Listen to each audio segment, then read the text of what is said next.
This is Nice Guy Eddie, and you're listening to In My Humble Opinion on Rainbow Radio.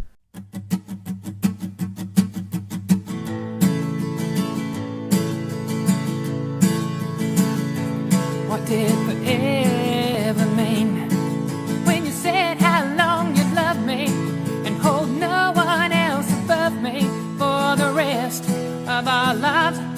And what did never mean when you told me when you'd leave me because you had me make believing in a dream and in a lie? I know I may not be the best or the brightest, but I know how bad a broken heart is, and I know how much it hurts to cry at night. And I know you and your friends been talking, and I know right now you're thinking of walking. Honey, do whatever makes you feel alright. Oh, tell me why can't it be a tale of you and me when I've given you everything? Oh, tell me why can't you see what you did to me when you say it don't mean a thing? Now you like to play your games, like to run around and hurt me. I turn around and you desert me. Anytime you think it's fine, you give me all the blame. You say I could have loved you better. Babe, I love you to the letter. I should have read between the lines. I know I may not be the best or the brightest, but I know how bad a broken heart is, and I know how much it hurts to cry at night. And I know you and your friends been talking, and I know right now you're thinking of walking. Honey, do whatever makes you feel alright. Oh, tell me why can't it be a tale of you and me when I've given you everything? Oh, tell me why can't you see what you do to me when you say it don't mean a thing?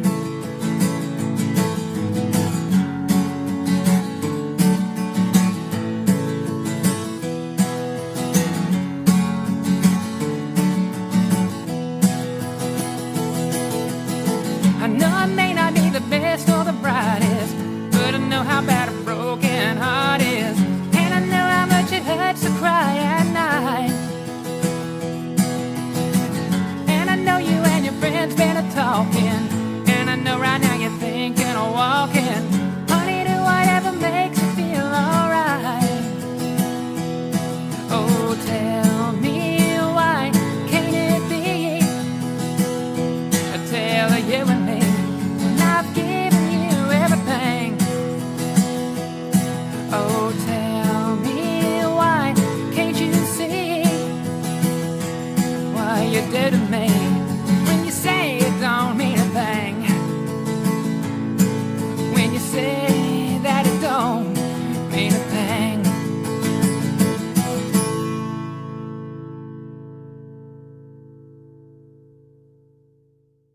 That was A Tale of You and Me by Roxanne McDaniel off of her debut EP, Real Woman. I'm joined by the beautiful and talented Miss Roxanne McDaniel. Roxanne, welcome to the program. It's great to have you here. Thank you very much for having me. So right off the bat, I got to say that first verse of Tale of You and Me, that is a beautiful lyric. That first verse is just phenomenal. I love it. Oh, thank you very much. I wrote that song in 2017. At the time, I was attending East Tennessee State University. They have a music program there that focuses on bluegrass and country music, and that's what I did. I was just trying to write the classic Love Gone Wrong pop country song, essentially.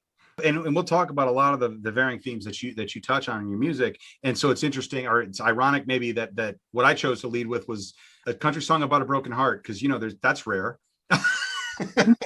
but it's such a cool song. Is there somebody specific that you had in mind as you performed that, or as you put words on paper for that?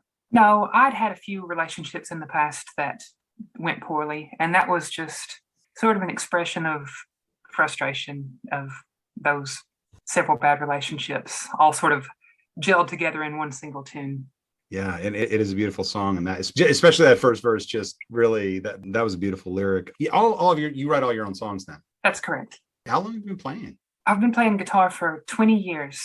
My parents gifted me an acoustic guitar whenever I was 11 years old, and I had to beg for it. They were concerned that I would get it and not be interested, because that's a classic story. Right. But I ended up sticking with it. Pairs that way. So I guess it wasn't just a phase. Did you end up majoring in music at East Tennessee? I did. Wow. I had wanted music, but most music programs that you find are either classical or jazz, and those are both great, but they weren't really what appealed to me. And I wanted to do music and something not in those veins. And a friend of mine told me, oh, they have this program at East Tennessee State that does country, old time, bluegrass, and Celtic. So I thought, well, I'll give that a go. It's something to try. It ended up being one of the best experiences of my life. Yeah, I mean, I'm not honestly not a huge fan of country, but I love Celtic music, which leads into bluegrass, which leads into bluegrass plus blues. You have country, so there's a lot of overlap there. So that was how I fell victim to it. Right, and I seem to remember we exchanged a few notes before we were talking. You had said that you weren't necessarily a country fan either originally. I mean, what were you listening to? What influenced you? I was raised on classic rock. My mother was a huge classic rock fan, anything from the 70s and 80s, especially things like Bob Seger. That was constantly played in the house whenever I was a child. He's a Michigan guy, so that's cool. Awesome. Okay, so you started on guitar. Where did you pick up, and this is going to be a new term for some folks out there, where did you pick up dulcimer? Because you have you play that a lot, not necessarily on the EP. It is featured on one song on the EP, but I looked at your YouTube channel and some of the other stuff you played. You played a lot of stuff on dulcimer, including an incredible rendition of Smells Like Teen Spirit by Nirvana, which is one of those things where it's like song, instrument. I don't picture these things together. And I was just like, oh my God, that is incredible. So I guess, first of all, tell people what a dulcimer is for those who don't know. And then how did you get into that? Well, the dulcimer, the Appalachian or mountain dulcimer, is a small zither type instrument, which basically just means that the strings go across the entire body. Mm-hmm. You play in your lap. It's traditionally a drone instrument with a melody string playing over a drone. I had seen them occasionally growing up in Appalachia, but I'd never really taken much notice until I went to ETSU. I found YouTube videos from an artist. Her name escapes me now. I think Wendy Song, I think is her name. And I was just captivated. It had this old, almost otherworldly sound to it. It was so striking immediately. And with the cover of Smells Like Teen Spirit, one of the things that I've loved to do. Well, first, let me backtrack. Mm-hmm. One of the questions I get when people see my dulcimer is, what's that? Right. And when I play a bit for them, it sort of gets pegged as a very niche instrument. You only hear it in folk or really old time sort of things. But I love to explore other genres, other sorts of possibilities with the instrument. Right. And you certainly did that. You were raised on classic rock, and of course there's the music program. But what made you think country? That's where I want to go. That's what I'm going to do. And you do it very well for someone who's not, admittedly, not like a lifelong country fan, raised in it and whatnot. So how did you get that? When I was younger, I would try to write rock songs, and it always annoyed me. I was always very self-conscious about my accent because I had a very strong Southern accent, and I would write these rock songs and sing them, and I would listen back and think, oh, this doesn't sound like I want to do. So I started writing country songs just as a way to suit my background, and it turned out that I was a little bit better at it than I expected to be. So it's just sort of stuck. The reluctant country artist is what I am. I always tell people, because I know a lot of my friends don't like country music, and I always describe myself as country music, but different. I'm not what you expect as a country musician. Right. Well, and that's the it's not the modern, Toby Keith kind of stuff. But I guess like when I think of like country that I like, I'm thinking of like Allman Brothers, John Denver's, Creedence, maybe the Eagles, maybe like stuff that kind of mixes with other genres. But yeah, this is more, it does have a more traditional flair to it too, especially like the hook on Valley Fill. It's like I'm hearing a bit of Celtic influence, but bluegrass. That's really cool. I wanted to write something. Whenever I did that, I wanted to write something that just sounded like it had been around forever. Yeah. Well, I find a lot of mainstream modern country music, like the stuff that's coming out of Nashville these days, it's all very shallow and materialistic. And they're also trying to play up an image of being country. And I was always like, if you have to if you have to explain how country you are, you're definitely not country. Right, right. And I'm trying to figure out, and again, I'm not good at this on country because it's not a genre that I'm really that well versed in. But I'm trying to think like, okay, like I was trying to say, like, okay, does this person remind me of this person? What kind of a vibe am I getting? And like I guess, do you hear a certain vibe? Like is there a particular artist like a Bonnie Raitt or a Reba or somebody like that you say, okay, that's what I'm going for, or My all-time favorite country musician is Dwight Yoakam, because he has this sound that sort of harkens back to, classic traditional country, but he also had that sort of rock and roll, almost rockabilly drive to it, which I know that he was a big fan of punk rock. So, and so am I. So I hope that those little bits of influence creep into the music. Gotcha. And you do perform. Are you back gigging again? You're playing again? Yeah, that's starting to open up a bit. It's been slow going because I had been living out of state for a while. And I came back and took over this little venue nearby doing music groups and things such as that. And about the time that got off the ground, COVID hit. Yeah. I had just started getting some gigs lined up, had just started having some really interesting things going on recording wise. Everything got scuttled. It was quite a blow for me. And now that things are opening back up again, it's been interesting. I've picked up a few gigs here and there, some that have been a bit unexpected, which that's fun because you meet some interesting people in some of the most unexpected places. Absolutely. I'm curious about the Spring Street Music Room because you did a lot. I think during COVID, during the shutdown, you did a live stream from there that I picked up a couple nights ago.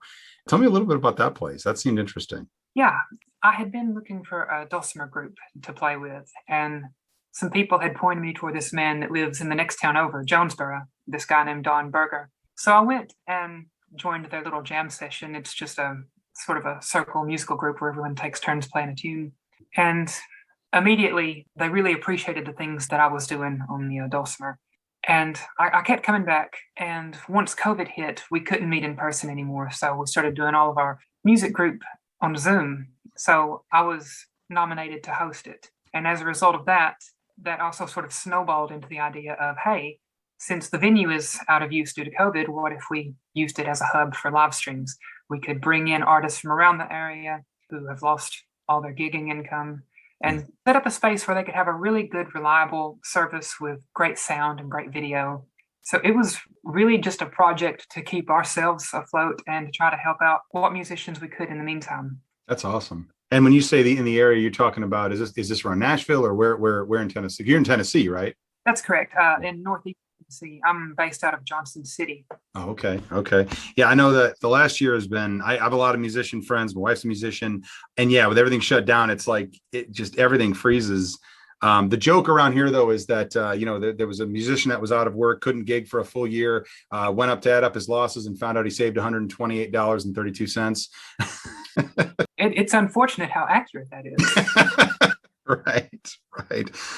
So one thing I want to ask before we get too far off, you mentioned your accent, and it leads me into a question about your voice, because what we haven't actually said yet in this interview, and those who aren't familiar with your background, you are trans woman. That's correct. And you have an amazing singing voice. You really do. And this is something that, just speaking voice, just voice in general is something that a lot of trans women especially really struggle with, have a lot of dysphoria over, a lot of practice, a lot of training. What did you go through to find the voice that you have, this speaking voice, singing voice, even, which is really, that's next level right there. How does that come about? What did you have to do for that? At the end of the day, I think that I was just very fortunate. I tried vocal exercises. What I would do is I would sing songs and I would start in a key that was comfortable for me. And I would then capo up a fret on the guitar and just make it a bit higher. And it was incredibly, incredibly uncomfortable. And there was a lot of vocal strain. I don't recommend anyone do this without the input of a vocal coach. Which you did not have. I did take one semester of voice at ETSU. I got you. But definitely have a vocal coach, on standby if you choose to do something like that. I think that me doing it alone is part of the reason that I now have a bit of a rasp sometimes when I sing. That fits very well with country though. But yeah, you could have wrecked your singing voice then doing that. That's why I say that I was just really fortunate. Gotcha. I wish that I could offer better advice, but at the end of the day, I'm just that is good advice. Wow. Okay. Now, the venues that you're playing, and I know that you've traveled around because I've seen some pictures, and I want to ask you about, for example, that flag there behind you that nobody can see, but because this is radio. But so we'll get to some of your travels. You're mainly gigging in and around Tennessee, or what's your stomping ground, so to speak? Mainly Tennessee. I'd had some things, going into North Carolina, Western North Carolina, some small gigs. Mm. I played a bit in Central Virginia whenever I was living there. Right now, everything is mostly confined to the East Tennessee, Southwestern Virginia area. Gotcha. I have played overseas, but it's been a few years. Well, you mentioned Southwestern Virginia. Have you ever played in Blacksburg? I've not. Okay. I've played in Bristol. Okay. Yeah. I've been through there. I went to Virginia Tech, so I've been Southwestern Virginia. I kind of know that area a little bit. I'm curious now when you're performing, and again, going back to trans country music. And when I think of two things that I wouldn't automatically put together, how aware when you're playing these gigs? I mean, is that played up at all, or do people know that? And how's the reception been just overall? What kind of a reaction are you getting from folks? People have been very kind to me. It's not something that I really bring up that much. It's one of those things that I don't really make any effort to hide it. I just don't really highlight it in performances either. I show up and deliver what I've got, and I try to relate my songs in a way that people who haven't lived my particular experience can still relate to them. Yeah. Like with the song Real Woman, I had actually started with that idea a few years ago and just left it. And I find that happens with many songs. But especially being in Tennessee with the sort of slate of anti-trans legislation that's come down the pipeline recently, yes, I thought it was time to dig that one out and dust it off. And what it ended up being more than anything was a trans-positive feminist country song. I wanted it to express my frustrations as a trans woman, as well as the frustrations of other trans women. But I also wanted to have something in there that every woman could relate to, because I find that misogyny comes in such an assortment of delicious flavors. They always say that a real woman should behave a certain way, or look a certain way, or act a certain way. And the whole point of the song is that a real woman is her own person, and she's whoever she needs to be. Absolutely. And let's go ahead and give that a spin here, because we definitely want to hear that. And you've almost answered the question I was going to ask you after the break, but that's really cool. So let's give this a spin. Real Woman. They say a real woman doesn't walk like you, doesn't talk like you. They say a real woman doesn't stand so steep, doesn't sound so deep like I do.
Welcome back. You're listening to In My Humble Opinion on Rainbow Radio. I'm the host, Nice Guy Eddie. I'm here with Roxanne McDaniel. What you just heard was Real Woman, the single off of her EP for Real Woman.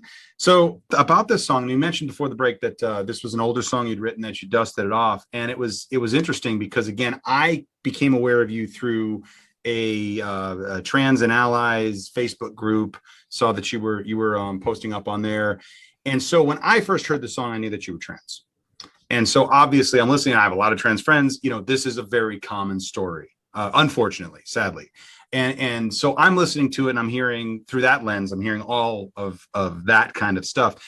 But I also, as is so often, and you mentioned you wanted to resonate with people that have shared that experience and to give something to them, but that you wanted to also have that broader appeal and have anybody who's listening to that find something they can relate to.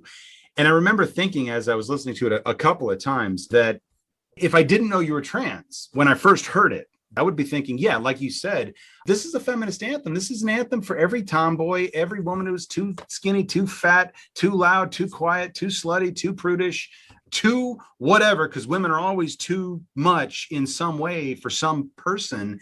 And it's kind of an FU to that whole way of thinking. And even that one line in the bridge about being just another kind of man. Okay, that does kind of leans very heavily into the trans thing, but I mean, I have seen tomboys and other outspoken women, whatnot, maliciously and intentionally misgendered by these kinds of men who wish to put them in this box.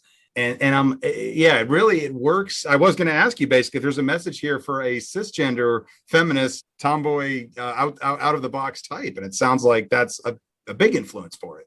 One thing that frustrates me, and it happens to gay people, to trans people, to men and women of all sorts, is so often in our society, the people who disapprove of you try to weaponize your identity. The best thing that I've found for myself is to embrace it. As I mentioned earlier, it's not something that I really, talk openly too much about in concerts, right. But it's not something that I shy away from either. Mm-hmm. Especially being in country music. And I certainly don't want to paint anyone with a broad brush, and I don't want this to be misinterpreted. But the country music sphere isn't always really thought of as being, I suppose, the place where this sort of thing happens, having trans artists. It's a somewhat conservative fan base, shall we say, broadly speaking. Conservative, yeah. Although I have found a large number of LGBT musicians in country, bluegrass, and old time. It's quite surprising once you get into the community. I will have to introduce you to Doug Strom sometime. So yeah, absolutely. And I gotta say about Real Woman, curse you for making such a catchy earworm, because I looked absolutely ridiculous the other day in my backyard, pulling weeds, clearing brush, singing, never gonna change me, because I'm a real woman too. And the thing is, I am not. But if the thought of some balding, chubby, middle-aged cis dude in Michigan singing your song while doing yard work pleases you in any way, know that this is a thing that has happened now. No, that's going to put a spring in my step, actually. I'm glad to hear it. It's very catchy.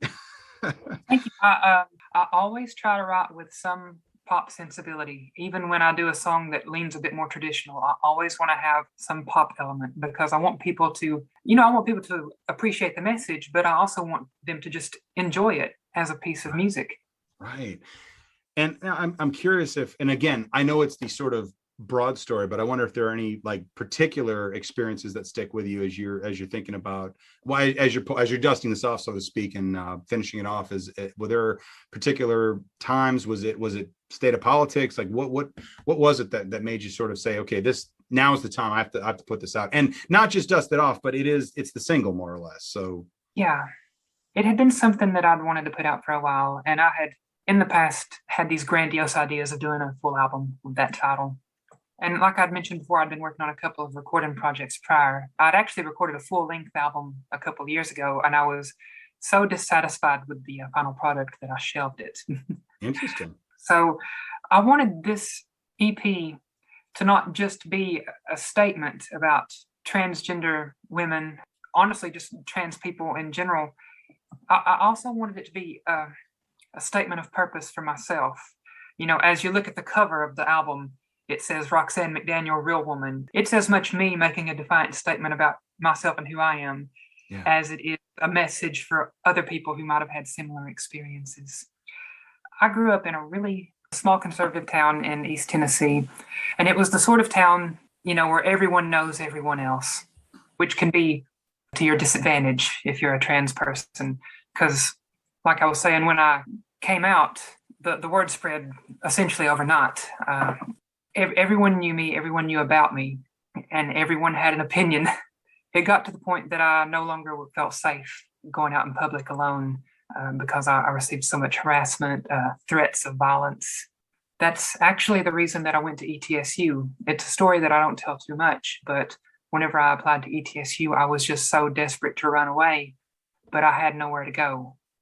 So I applied to the music program, and fortunately they accepted me. And in a way, that music program was an escape for me. I think that it saved my life. And when was it? What's the time frame that we're talking about when you came out and transitioned, if you will? I began my transition in late 2011, and I came out in January of 2012. Okay, so this is a few years before. I mean, the last 5-6 years, starting around, 2015, things did start to change. Now, not in every place and not enough that it was easy for anybody, but this was prior to that. So, and in a conservative area, which is, again, I saw how you were being very careful earlier about stereotyping folks. And I mean, again, some of the most enlightened and liberal folks I know come from the South. So they're there. I know they're there. But yeah, broadly speaking, that's got to be rough. When I came out, there were so many people that I expected to have my back who basically just abandoned me. And as the opposite of that, I also found some support in some very unlikely places. Wow. Sometimes people can pleasantly surprise you. Yeah, I did. I mean, I was, next thing I was going to ask was what was the reaction of friends and family? And it sounds like you lost some friends. Yeah, I lost a great deal of friends. Or you didn't, because were they really? That's bullshit. I'm sorry. That was uncalled for. I don't know. I feel like there could be a very fair conversation about that. Sure. But most people, I think more than anything, were just shocked for a while. Because I was the first trans person that most people in that town met. Right. I used to have these sort of ideas that, I'm sort of the trans representative in my little small town. So you were, effectively. And whether I wanted to be or not. So I just said, okay, I'll try to educate people as best I can. And if people ask questions, I'll try not to be too upset by it, because I understand, that sometimes people might ask me things that are inappropriate and they didn't mean any malice. It was just genuine curiosity and they didn't know how to go about it. Right. But then I sort of grew tired of that, because it seemed like no matter how many times I had the same conversations or answered the same questions, I never found myself making much progress. That's frustrating. It was like beating my head against the wall. Wow. So is it more, you say you don't shy away from it. I mean, it doesn't sound like, I don't think what you would describe what you're doing as going stealth or anything like that. Cause as you say, you don't make any effort to hide it or shy away from it. But yeah, I mean, I can imagine it would be exhausting to constantly, and the same questions over and over again. It's like, come on guys, it's been 5, 6, 7, 8 years. Like, what the heck? Read a book. Exactly. That's why these days I'm Roxanne. I'm a singer-songwriter, a country musician. I happen to be trans. It's just one piece of me. There's so much more. And right now, and as much as I want to embrace that trans identity and also, provide music that maybe other trans people could relate to, I would rather be known as a musician who is trans rather than this trans person who plays music. I don't want to be a novelty. Yeah. Although sometimes I very much do feel like a novelty, just because I don't know any other trans country musicians. Yeah. I mean, I have a note here because, of course, and I'm sure I've not heard every song you've written. I've dug quite a bit, went down the rabbit hole a little bit last couple of nights, and I've definitely heard some stuff of yours, some older stuff of yours, and stuff that's not on the EP. But to the best that I could tell, Real Woman was really the first song that was, I don't even want to overtly or even subtly in that sort of trans anthem category. And obviously, again, you're singing country music is kind of like the white people's versions of the blues. I mean, you're going to sing from your own experiences, and that's going to drive a lot of that. But then I wonder, like, how often do you go back to that theme before you do become, as you put it, that novelty, or that the fact that you're a trans country music singer kind of becomes the hook, and it's less about the music at that point? Like, is that a hard balance for you to strike? I don't think it is, because sometimes I take my frustrations and express them in a more vague, general way. I have lots of songs that are partially inspired by just the frustrations I felt as a trans person, but I try to make that a bit more broad, because I know that even though other people might not have experienced my same experiences, I know that there are countless people going through hell right now. I've gone through it, and there are so many others. And I often use hell as a metaphor in my songs, because it evokes sort of pretty potent imagery, powerful imagery. Well, I mean, it's like right in the first line of The Man, which, folks, is well, okay, unless there's like some second level symbology going on that I was unaware of. It's not actually about gender. It is about it's sort of almost, it reminded me, and again, this is my ignorance of country music, I kind of went to Springsteen. I was thinking more like Bruce Springsteen, like blue collar kind of, working for a man, not getting ahead, that kind of thing. And you mentioned hell. Monday is hell right off the bat. Monday at work is hell. Right in the first line. I wake up on a Monday morning and it's time to go to hell. Yeah. That song is partially inspired by some experiences I've had as a trans person, but I tried to channel it more in that sort of blue collar working class. I give all I've got and I have so little to show for it. I end up with nothing, and the man gets rich.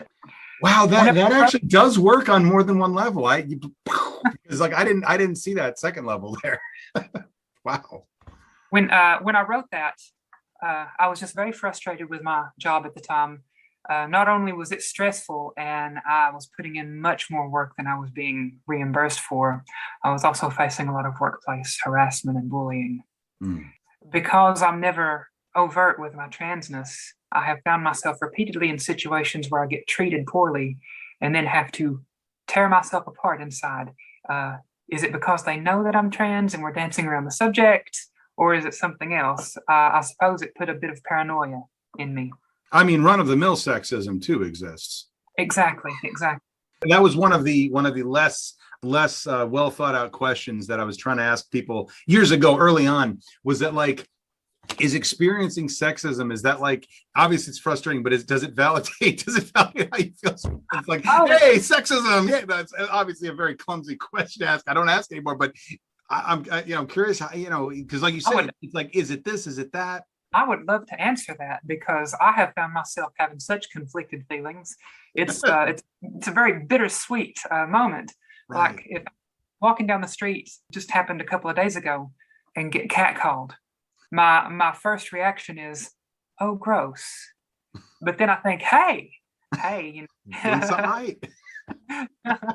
I'm pulling it off, I suppose. I mentioned earlier the flag behind you. Got a Union Jack hanging on the wall there. And if my snooping in your Facebook history was accurate, I'm just going to go ahead and tell me a little bit about how you met your wife. Well, we actually met in an LGBT group on Facebook back in 2014. I used to do the whole thing where you'd post a bunch of selfies, to get reactions and compliments. And I would just these influx of friend requests. And she was one of the people in the group, and she saw a selfie post that I'd done and sent me a friend request. We began just casually chatting. And what we started to do once I went to ETSU in 2015, we started meeting one day a week over FaceTime on Friday afternoons to have tea time together. We would prepare a little meal together and talk. We called it virtuality. And she's in England when this is going on. She is. And we sort of did essentially online dating for a year. Then in 2016, I went and I spent the summer in England with her. And she proposed to me. And I thought, okay, all right. And we got married in 2017. I'm really grateful for her. She was the first person that came into my life who really made me feel like I was worthwhile. I had, like I'd mentioned earlier, I'd had a series of really, really unfortunate relationships in the past. I suppose I was just a bit too eager to enter into a relationship that I didn't ask the questions I needed to be asking. Mm. And we married in 2017. Unfortunately, we're not able to live together because of the immigration requirements in the UK. They changed whenever Theresa May was Home Secretary, and they had they introduced the income threshold. And with me being a musician and her being on various contract jobs, we've just never been able to maintain that income amount for an extended period of time to allow myself to get a visa. Mm. So it's been really difficult, and it's quite a challenge. I don't know if two other people could make it work. No, that That's- is. That's one question that we both get a lot, is how do you make it work? Not being able to see your wife for extended periods of time. Right. And I think that we're both just really patient, reasonable people, and we just happen to care about each other deeply. So it has to work, basically. Yeah. Wow. And there's probably a song in there too, somewhere. Oh yeah, there's been one or two. We've talked a lot about the themes, and I'm curious. And there's also the song that I want to end with, a song called Valley Fill. A couple of things going on here. One, it has an awesome dulcimer hook, which I just so people can hear that haunting thing that you're talking about. But also the themes of it were very interesting. And I was thinking this was another one where, again, you were maybe drawing from somewhere else, I'm sure. I thought John Denver has a song called Paradise, which is about the Green River being wrecked by coal companies, basically. And that sort of economics versus environment. And again, going back to that blue collar mentality and work ethic and whatnot, and having that experience of just watching your hometown essentially just be leveled, and some guy in some other state is getting rich off of it. I'm curious, what are the kinds of themes, what interests you in a song? What other avenues do you draw from for inspiration? As I was saying earlier, frustration, honestly, I would say that frustration is my muse. I write a lot of songs that have a bit of anger to them. I suppose that in all of my songs, regardless of what the specific subject matter is, there's always a spirit of defiance and purpose. And I guess a lot of that probably comes from being a marginalized person, but then also growing up in a region of the country that suffers such extreme poverty in some areas. Right. It affected me at one point in my life, and I saw firsthand how it affected a lot of other people that I really cared about. It's difficult. I've had people say, "Oh, why don't you just pack up and move?" And that's really easy to say when you've lived outside that experience. Right. I feel like my background is being an Appalachian person from a really poor region, and also being trans and being in a small town. It was sort of like the perfect storm. It made one angry little singer-songwriter out of me. Yeah, and definitely this is one number where you can definitely hear that coming through.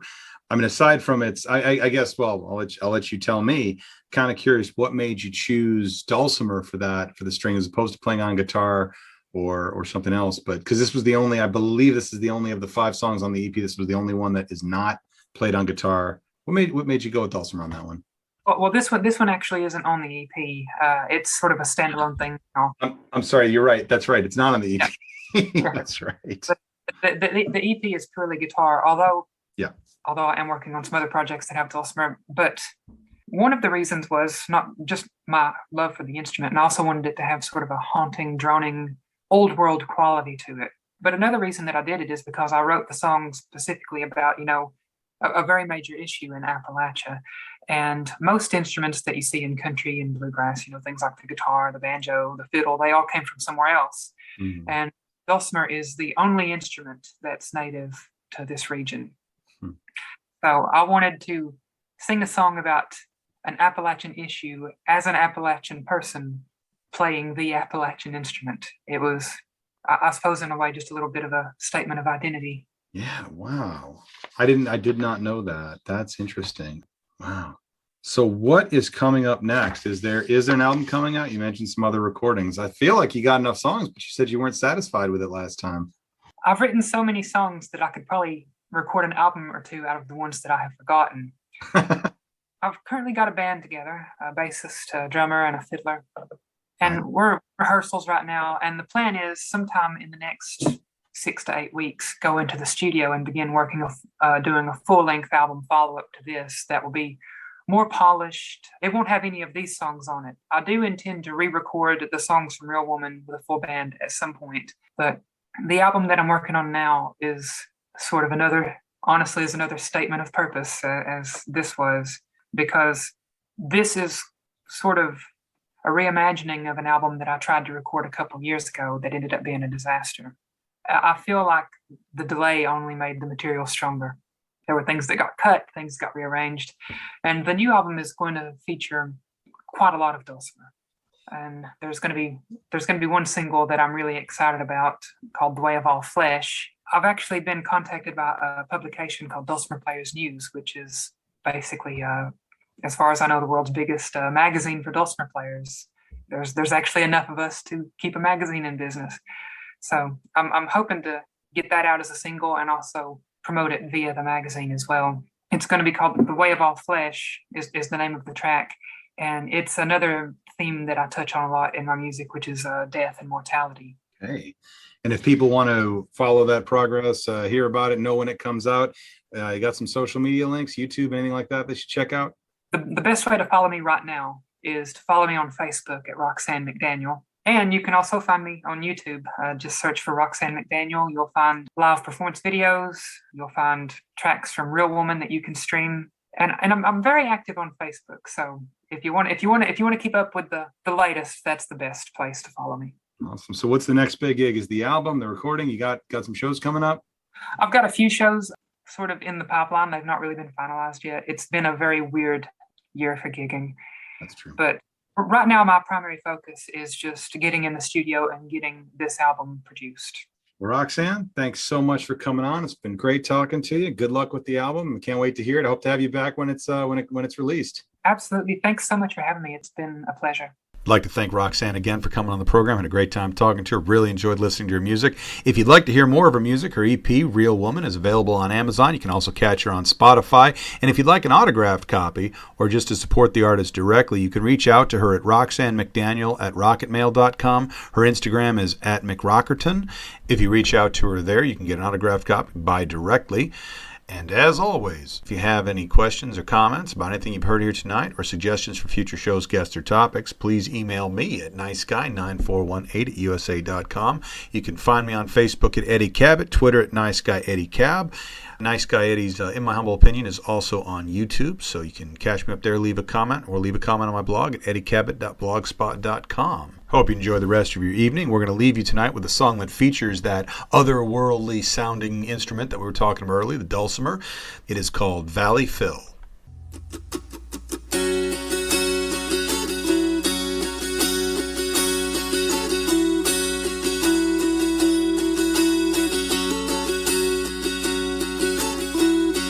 I believe I see on yonder mountainside a hole a mile deep and a mile wide. I believe I see on yonder mountainside a hole a mile deep and a mile wide.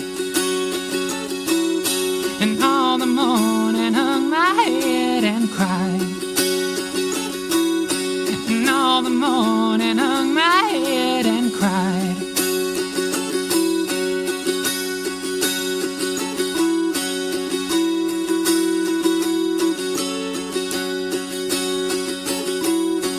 Come see how greed turns mountains to hills, that take what they please and the valley feels.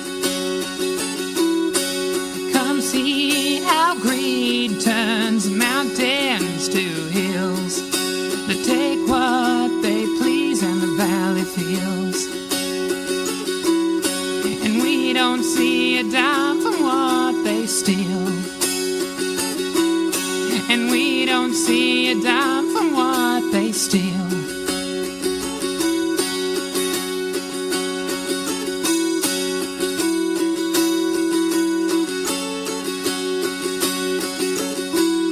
They bring in their men, they bring in their guns, they bring in their bombs, and the deed is done. They bring in their men, they bring in their guns, they bring in their bombs, and the deed is done. And the money rolls out on a Norfolk run. And the money rolls out on a Norfolk run.